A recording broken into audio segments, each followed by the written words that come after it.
Hello friends, అందరికీ నమస్కారం. Telugu life story వింటున్న ప్రతి ఒక్కరికి మనస్ఫూర్తిగా కృతజ్ఞతలు.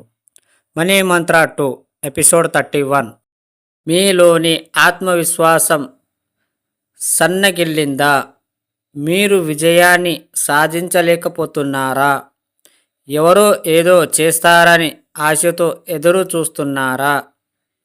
ఎంతకు డబ్బు సంపాదించలేకపోతున్నారా? ఏదో సాధించాలని మధ్యలో ఆగిపోతున్నారా? ఇలా ఏదో ఒకటి మీకు ఇబ్బంది పెడుతుంది అంటే మీరు లో ఫ్రీక్వెన్సీలో ఉన్నారన్నమాట. మీరు మీ ఫ్రీక్వెన్సీలో ఎంతవరకు ఉన్నారు అని తెలుసుకోలేనప్పుడు మీరు పరిస్థితిలో ఉంటారు. ఇప్పుడు మీ ఫ్రీక్వెన్సీని పెంచుకునే ప్రయత్నంలో మీరు ఇతరుల మాటలు వినకండి. మీకై మీరు ఒంటరిగా స్వేచ్ఛగా జీవించండి. మీ జీవితపు అభివృద్ధిపైనే ఆలోచనలు కేంద్రీకరించండి. మీలోని సృజనాత్మకతకు పని చెప్పండి. వీలైనంతగా పాజిటివ్ ఆలోచనలు చేయండి. ఎలాంటి నెగటివిటీని ధరకి చేరనీయకండి. ఒక 3 నెలలు పైవాన్ని పాటించండి. ఇప్పుడు మీకు తెలియకుండానే మీరు పై ఫ్రీక్వెన్సీలోకి మారారు. ఇప్పుడు గమనించండి, ఇంతకు ముందు కంటే మీలో చాలా గొప్ప మార్పు కనిపిస్తుంది. ఇక దీనినే కంటిన్యూ చెయ్యండి.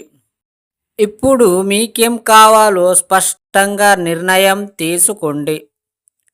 ఒక్కొక్కటిగా మీరు పొందే ప్రయత్నంలో విశ్వం మీకు సహకరిస్తుంది. మెల్లిగా మీరు వినే స్థాయి నుండి మీ గురించి ఇతరులు విని తెలుసుకునే స్థాయికి ఎదుగుతారు. మీకేం కావాలో శాసించండి, అన్నీ అయిపోతాయి.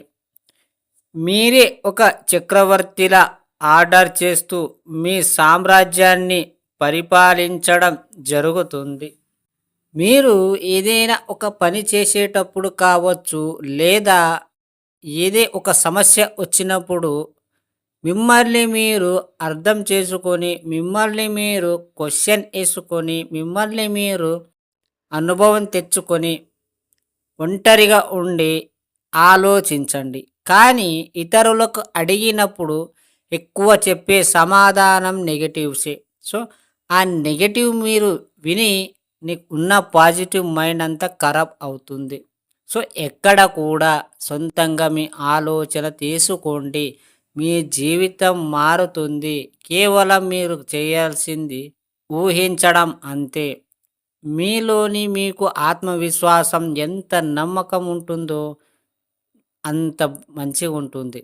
సో మీరు విజయాన్ని సాధించలేకపోతున్నారా? అయితే మిమ్మల్ని మీరు ఫస్ట్ ప్రేమించుకోవడం మొదలుపెట్టండి.